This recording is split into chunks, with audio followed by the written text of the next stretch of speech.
Hello बच्चों, welcome to your channel physics with King sir. बच्चों शुरू करते हैं आज का टॉपिक। आज के इस टॉपिक में हम लोग सीखेंगे एलसी सर्किट के बारे में कि एलसी सर्किट क्या होता है। बच्चों, एलसी सर्किट एक ऐसा अल्टरनेटिंग करंट सर्किट होता है जिसमें प्रेरकत्व L और कैपेसिटर C ये दोनों एक दूसरे के साथ श्रेणी क्रम में जुड़े होते हैं। अब अगर इस सर्किट का हम लोग अल्टरनेटिंग करंट सर्किट में जो एलसी सर्किट है इसका अगर हम लोग सर्किट डायग्राम बनाएंगे तो सर्किट डायग्राम में हमने लिया एक इंडक्टर, ये है इसका इंडक्टेंस है L, इसी के साथ श्रेणी क्रम में जोड़ दिया एक कैपेसिटर, इसका कैपेसिटेंस है C और इसको एक अल्टरनेटिंग वोल्टेज की सप्लाई के साथ जोड़ दिया। अल्टरनेटिंग वोल्टेज जो इस इक्वेशन के अकॉर्डिंग चेंज होता है। ये बच्चों इसका रेजिस्टेंस इंडक्टर का X है जिसको प्रेरण प्रतिघात कहते हैं, और इस कैपेसिटर का रेजिस्टेंस जिसको हम लोग XC धारितीय प्रतिघात कहते हैं। मान लीजिए इस VL या इस L वाले या इंडक्टर के सिरों के बीच का वोल्टेज है VL।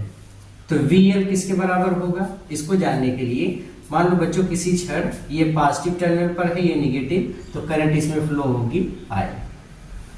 अब चूंकि दोनों श्रेणी क्रम में हैं तो श्रेणी क्रम में इसमें करंट दोनों में एक समान जाएगी, इसमें भी करंट I है, इसमें भी करंट I है। अब यहाँ पे अगर देखेंगे तो इस सर्किट में देखेंगे तो वोल्टेज बराबर करंट इंटू रेजिस्टेंस, तो करंट है I, रेजिस्टेंस है XL, ये हो गया। उसी तरीके से इस सर्किट की बात करें तो इस सर्किट का वोल्टेज है VC बराबर करंट इंटू रेजिस्टेंस, ये हो गया। तो इस तरीके से हम लोग दोनों का वोल्टेज बता सकते हैं। अच्छा, अगर बच्चों में बस खाली L वाले सर्किट की बात करूं तो L सर्किट में जो वोल्टेज होता है वो करंट से 90 डिग्री अग्रगामी होता है फेज में। तो ये हो गया इंडक्टर का वोल्टेज VL और करंट इधर I, दोनों के बीच का phase difference 90 degree. C circuit में करंट अग्रगामी होता है और वोल्टेज 90 डिग्री पश्चगामी होता है। तो ये हो गया वोल्टेज VC, ये हो गया वोल्टेज VC और ये हो गया करंट। अगर मैं इस सर्किट में ये जो टोटल वोल्टेज है ये VL और VC के साथ किस तरीके से रिलेटेड है इसको निकालो, तो इसको निकालने के लिए सबसे पहले हम लोग फेजर डायग्राम समझते हैं।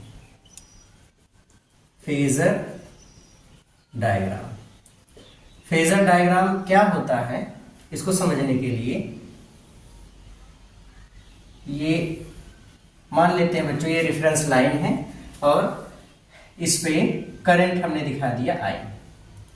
अब देखेंगे VL करंट से 90 डिग्री अग्रगामी है, तो इधर दिखा देते हैं VL को। फिर VC नीचे की तरफ है तो VC को नीचे की तरफ बना देते हैं, ये है VC।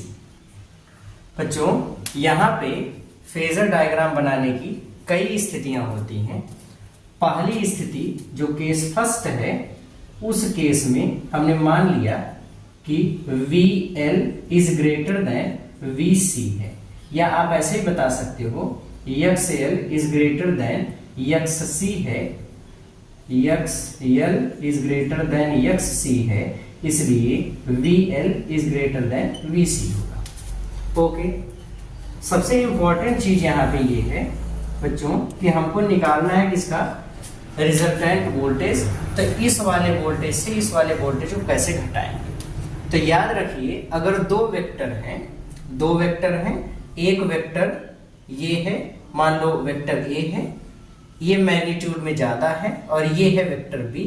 अगर दो वेक्टर एक दूसरे के अपोजिट होंगे तो हमेशा बड़े वाले वेक्टर से छोटे वाले वेक्टर को घटाते समय ये बड़ा वाला वेक्टर है छोटा, तो छोटे वाले वेक्टर को इसके हेड की तरफ से रख करके उतना सा भाग काट के निकाल लो, बाकी जो बचेगा बड़े वाले वेक्टर की डायरेक्शन में यही रिजल्टेंट वेक्टर हो जाएगा बस। तो देखिए VL ऊपर की तरफ है, VC नीचे की तरफ, तो दोनों का रिजल्टेंट निकालोगे तो VL में से VC घट जाएगा। अभी जितना ये है उतना काट करके निकालो, मतलब इतना सा, ये हो गया। अब ये जो वेक्टर बचा ये रिजल्टेंट हो गया VL माइनस VC, ये रिजल्टेंट वोल्टेज को दिखा रहा है। ओके, अब resultant voltage VL minus VC। अब यहाँ पे देखेंगे तो बच्चों जो करंट है और रिजल्टेंट वोल्टेज है, रिजल्टेंट वोल्टेज किधर है VL माइनस VC, ये V के बराबर है और ये ऊपर की तरफ है, तो रिजल्टेंट वोल्टेज और करंट दोनों के बीच फेज डिफरेंस कितने का हुआ 90 डिग्री का। मतलब हम ये बोल सकते हैं कि LC सर्किट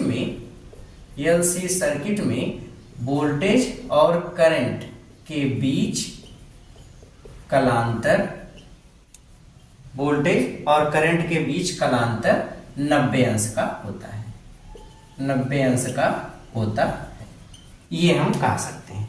बच्चों LC सर्किट में वोल्टेज और करंट के बीच का कलांतर 90 अंश का होता है। एक चीज तो ये क्लियर हुआ।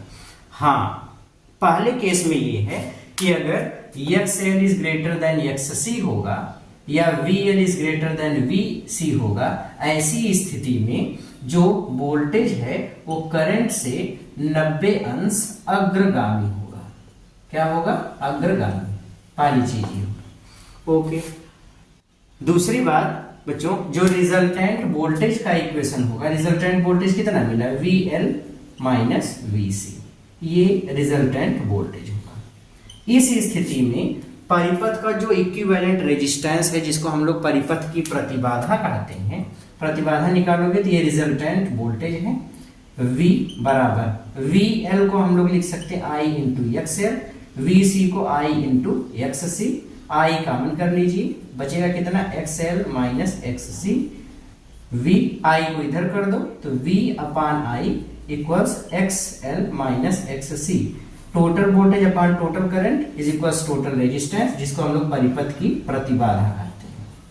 तो प्रतिबाधा Z is equals XL minus XC। तो इस स्थिति में प्रतिबाधा का ये फार्मूला होगा।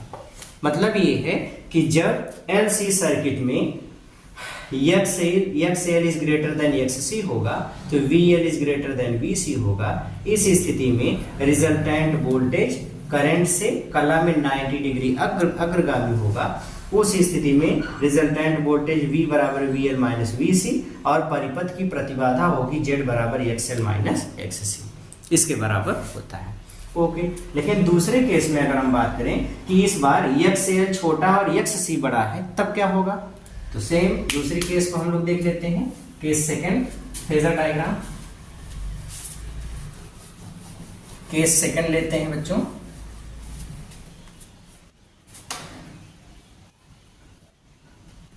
केस सेकंड केस में हम मान लेते हैं कि XC is greater then XL है। XC बड़ा होगा तो हम ये बोल सकते हैं कि VC is greater then VL हो गया, ऐसा होगा। अच्छा, इस स्थिति में फेजर डायग्राम बनाएंगे तो ये करंट हो गया, VL ऊपर की तरफ है, VC इस बार नीचे की तरफ है, तो VC नीचे की तरफ है, इसको नीचे की तरफ दिखा दीजिए VC। कहा गया VC बड़ा है VL छोटा, दोनों का अंतर निकालेंगे तो इतना सा वेक्टर यहाँ से घटा दीजिए, नीचे की तरफ हो गया, ये है। और ये जो वोल्टेज बचा ये रिजल्टेंट वोल्टेज है। जब दो वेक्टर एक दूसरे के अपोजिट होते हैं तो रिजल्टेंट निकालने के लिए बड़े वाले में से छोटे वाले को हटा देते हैं, तो बड़ा वेक्टर है VC माइनस छोटा वेक्टर है VL, तो V किसके बराबर हुआ? VC minus VL। Resultant voltage देखिए नीचे की तरफ है, ये रिजल्टेंट वोल्टेज है और ये करंट है, दोनों के बीच का फेज डिफरेंस कितने का है? 90 डिग्री का। मतलब हम ये फेज कंडीशन लिख सकते हैं कि अगर LC सर्किट में XC is greater then XL हुआ तो रिजल्टेंट वोल्टेज V धारा I से कला में 90 अंश पश्चगामी होता है, 90 अंश पश्चगामी होता है। ये इसकी फेज कंडीशन है। ओके, अच्छा, इस कंडीशन में जब ये 90 अंश पश्चगामी होगा तो उस कंडीशन में अगर मैं बोलूं रिजल्टेंट वोल्टेज कितना होगा तो रिजल्टेंट वोल्टेज का इक्वेशन कितना आया बच्चा? VC माइनस VL, ये रिजल्टेंट वोल्टेज आया। ओके, रिजल्टेंट वोल्टेज हो गया। नेक्स्ट, परिपथ की प्रतिबाधा कितनी होगी? तो V बराबर VC के स्थान पे I into XC minus VL के स्थान पे I into XL। I common कर लीजिए, एक्स सी माइनस एक्स एल, ये हो गया वी। करंट को इधर कर दो, वोल्टेज अपान करंट इक्वल्स एक्स सी माइनस एक्स एल, ये। और वोल्टेज अपान करंट को ही हम लोग क्या बोलते हैं बच्चा, वोल्टेज अपान करंट को ही हम लोग बोलते हैं परिपथ की प्रतिबाधा। इसको किससे दिखाते हैं, जेड से। तो total voltage upon total current equals total resistance of circuit, जिसको हम लोग परिपथ की प्रतिबाधा कहते हैं। तो जेड बराबर हो गया एक्स सी माइनस एक्स एल। इस स्थिति में प्रतिबाधा का ये सूत्र होगा। अब बच्चों एक चीज ये समझ में आ रहा है कि जो टर्म बड़ा होगा उसमें से छोटा वाला टर्म घट रहा है। जैसे एक्स सी बड़ा था एक्स एल से, तो रिजल्टेंट वोल्टेज निकालने के लिए वी सी में से वी एल घट गया, प्रतिबाधा निकालने की एक्सएल में से एक्स सी में से एक्सएल घट गया। वहीं पे एक्स एल बड़ा था एक्स सी से, तो उस स्थिति में resultant voltage V L minus V C था। फिर वहां पे X L minus X C था। तो ये सारी रिलेशन देखने के बाद एक चीज तो ये समझ में आ रहा है कि जो हम लोग रिलेशन बनाएंगे, जो भी हम लोग वोल्टेज और करंट का रिलेशन आपस में बनाएंगे, वो रिलेशन ये होगा कि हमेशा जो वोल्टेज रहेगा, जो वोल्टेज रहेगा रिजल्टेंट वोल्टेज निकालते समय, बड़े वाले में से छोटे वाले टर्म को घटा देंगे। तो हम लोग अंतर ना लिख करके डिफरेंस लिखेंगे। मतलब हम ये बोल सकते हैं बच्चों, मैं अगर ये बोलूं कि एल सी परिपथ में रिजल्टेंट वोल्टेज, तो आप बताएंगे वी एल डिफरेंस वी सी। मतलब ये होगा जो बड़ा होगा उसमें से छोटे वाले को घटा देंगे। हाँ, जो बड़ा होगा उसी की डायरेक्शन में रिजल्टेंट वोल्टेज रहेगा। जैसे VL बड़ा हुआ तो L सर्किट में जब VL बड़ा होगा तो ऐसी स्थिति में L सर्किट में वोल्टेज अग्रगामी होता है, तो मतलब वोल्टेज अग्रगामी होगा। ओके। C अगर VC बड़ा हुआ तो VC बड़ा हुआ तो यही formula VL VC minus VL होगा। ये बड़ा है तो नीचे की तरफ इसकी डायरेक्शन हो जाएगी, तो ये बड़ा रहेगा तो बोलेंगे वोल्टेज पश्चिम। VC बड़ा तो वोल्टेज पश्चिमगामी, VL बड़ा तो ऐसी स्थिति में वोल्टेज अग्रगामी। ओके, इस तरीके से हम लोग फेज कंडीशन लिखते हैं किस सर्किट में, तो आंसर है x L circuit, sorry L C circuit में। किस सर्किट में, एल सी सर्किट में। ओके, नेक्स्ट देखते हैं बच्चों, एल सी सर्किट में अगर ऐसी कंडीशन हम लोग लेकर के आए जिसमें एक्स एल बराबर एक्स सी हो जाए, तो उस स्थिति में क्या होगा।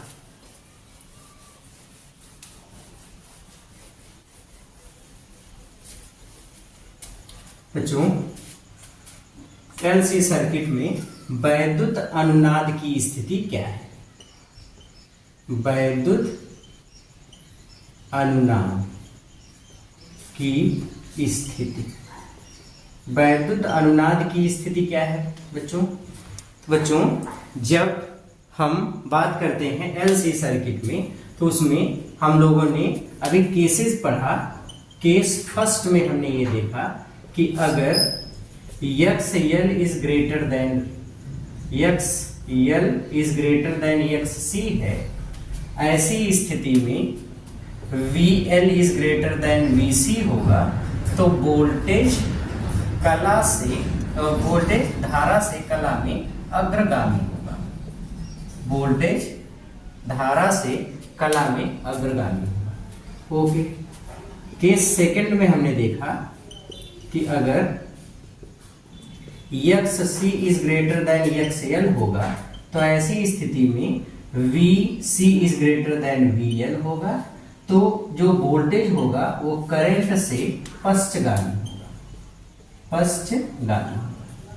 लेकिन अगर केस थर्ड हम लें, केस थर्ड जिसमें हम ये बोले कि एक्स एल और एक्स सी दोनों बराबर है, ऐसी स्थिति में वी एल और वी सी दोनों आपस में बराबर है, तो उस सर्किट में जो प्रतिबाधा होगी, प्रतिबाधा का क्या फार्मूला होता है एलसी सर्किट में, तो बच्चों जब दोनों बराबर होंगे, अगर ये वाली कंडीशन है तो प्रतिबाधा का फार्मूला होता है एक्स एल माइनस एक्स सी।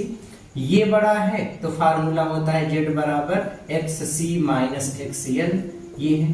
अब अच्छा, अगर मैं ये बोल दूं कि दोनों कंडीशन को एक साथ लिखो, तो आप ऐसे लिख सकते हैं एलसी परिपथ की प्रतिबाधा एक्स सी डिफरेंस एक्स एल, जो बड़ा होगा उसमें से छोटे वाले को घटाते हैं।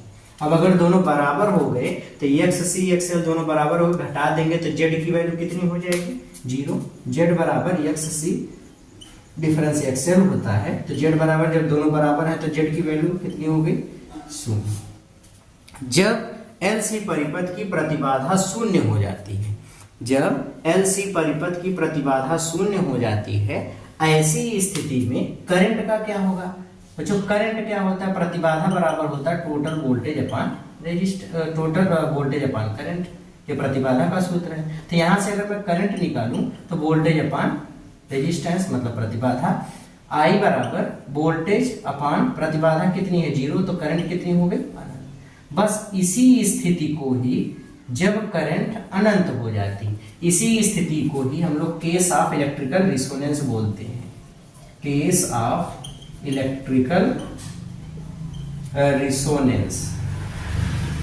केस ऑफ इलेक्ट्रिकल रिसोनेंस, या इसी को बोलते हैं वैद्युत अनुनाद की स्थिति। क्या बोलते हैं, वैद्युत अनुनाद की स्थिति, इसी को केस ऑफ इलेक्ट्रिकल रिसोनेंस या फिर वैद्युत अनुनाद की स्थिति कहा जाता है।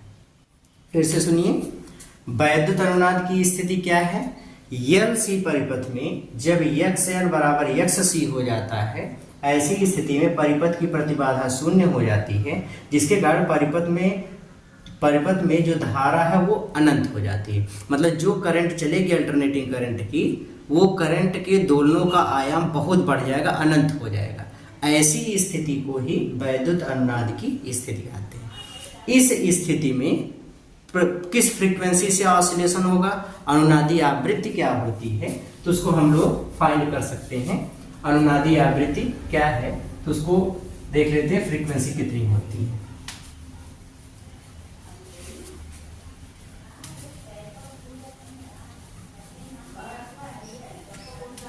अनुनादी आवृत्ति देख लेते हैं बच्चों, अनुनादी आवृत्ति कितनी होती है और ये किस किस बात पर निर्भर करती है। बच्चों, चूंकि अनुनाद की स्थिति में इन केस ऑफ इलेक्ट्रिकल रिसोनेंस, अनुनाद की स्थिति में एक्सएल बराबर एक्ससी, ओके, एक्सएल बराबर होता है ओमेगा एल, एक्ससी बराबर होता है 1 ओमेगा सी। आप क्या करो, ओमेगा को इधर कर दो, एल को इधर कर दो, तो ओमेगा इंटू ओमेगा बराबर 1 एल इंटू सी, ओमेगा स्क्वायर बराबर 1 एल इंटू सी। अब आप ओमेगा की वैल्यू फाइंड करेंगे तो आ जाएगा अंडर रूट 1 एल इंटू सी। ओमेगा बराबर होता है 2 पाई एफ, फ्रीक्वेंसी का फार्मूला। तो इसके स्थान पे 2 पाई एफ बराबर अंडर रूट 1 एल इंटू सी। तो एफ बराबर 2 पाई का डिवाइड कर दो, 1/2 pi under root 1 L into C. This is the formula for frequency. ये बच्चों आवृत्ति के लिए सूत्र है। तो फ्रीक्वेंसी का फार्मूला क्या होगा, एफ बराबर 1/2 pi under root 1 L into C. यही अनुनादी आवृत्ति का सूत्र है, यही अनुनादी आवृत्ति का सूत्र है ये। तो जो फ्रीक्वेंसी होती है, रिसोनेंट फ्रीक्वेंसी, एफ किसके बराबर होता है, 1/2 pi under root 1 L into C. ये फार्मूला है। तो बच्चों, अभी तक जो हम लोगों ने सीखा एलसी सर्किट, मैं एक बार इसकी समरी बता रहा हूं, ध्यान से अच्छे से सुनिए। पहली चीज, एलसी सर्किट क्या होता है, ऐसा प्रत्यावर्ती धारा परिपथ जिसमें प्रेरकत्व एल, संधारित्र सी परस्पर समांतर परस्पर श्रेणी क्रम में जुड़े होते हैं, उसको हम लोग बोलते हैं एलसी परिपथ। ओके, एलसी परिपथ में रिजल्टेंट वोल्टेज का क्या इक्वेशन है, तो V बराबर वी एल डिफरेंस वी सी, जो बड़ा होगा उसमें से छोटे वाले को घटा देते हैं। एलसी परिपथ में प्रतिबाधा क्या होती है, तो Z बराबर एक्स एल डिफरेंस एक्स सी, जो बड़ा होगा उसमें से छोटे वाले को घटा देंगे। ओके, एलसी परिपथ में अगर मैं बोलूं अनुनाद की स्थिति क्या होता है, वैद्युत अनुनाद कब उत्पन्न होता है, तो LC परिपथ में जब XL बराबर XC होता है, ऐसी स्थिति में परिपथ की प्रतिबाधा न्यूनतम हो जाती है, 0 हो जाती है, तो धारा का आयाम बहुत बढ़ जाता है या धारा बहुत ज़्यादा बढ़ जाती है, धारा अनंत हो जाती है। इसी घटना को ही वैद्युत अनुनाद की स्थिति कहते हैं और अनुनादी आवृत्ति का ये फार्मूला है। अनुनादी आवृत्ति होती है ये बराबर 1/2 पाई √1/L इंटू सी। ओके, अनुनाद की स्थिति को छोड़ दें तो फेज कंडीशन क्या होता है एलसी सर्किट में? तो एलसी सर्किट का फेज कंडीशन ये है कि अगर XL is greater then XC होगा, उस स्थिति में रिजल्टेंट वोल्टेज धारा से कला में 90 अंश अग्रगामी होगा। लेकिन अगर एक मिनट फिर से मैं बता रहा हूं बच्चों, फेज कंडीशन क्या होगा एलसी सर्किट में? तो फेज कंडीशन को आप समझने के लिए, अगर परिपथ में XL is greater then XC है तो ऐसी स्थिति में XL is greater then XC है तो ऐसी स्थिति में रिजल्टेंट वोल्टेज धारा से कला में 90 अंश अग्रगामी होगा। लेकिन अगर XC is greater then XL है तो ऐसी स्थिति में जो वोल्टेज है वो धारा से कला में 90 अंश पश्चगामी होगा। फिर से सुनिए, XL is greater then XC तो जो वोल्टेज है वो 90 अंश अग्रगामी, XL बढ़ा तो वोल्टेज अग्रगामी 90 अंश, XL बढ़ा तो वोल्टेज 90 अंश अग्रगामी। लेकिन अगर XC बड़ा है XL से तो वोल्टेज करंट से 90 अंश पश्चगामी, XC बड़ा तो वोल्टेज 90 अंश पश्चगामी। क्लियर हो गया? ओके, तो ये एलसी सर्किट का एक छोटा सा हिस्सा, बड़ा ही आसान टॉपिक था आज का। इस तरीके से इसको तैयार कर लेंगे बोर्ड पेपर की दृष्टि से। ये हमारा डेरिवेशन, इस पर न्यूमेरिकल वगैरह बहुत कुछ पूछा जाता है, तो इंपॉर्टेंट चीज है। मिलते हैं नेक्स्ट टॉपिक में, नेक्स्ट वीडियो में, जिसमें हम लोग LCR सर्किट के बारे में पढ़ेंगे। ओके, तब तक पढ़ते रहिए, मेहनत करते रहिए। All the very very very best.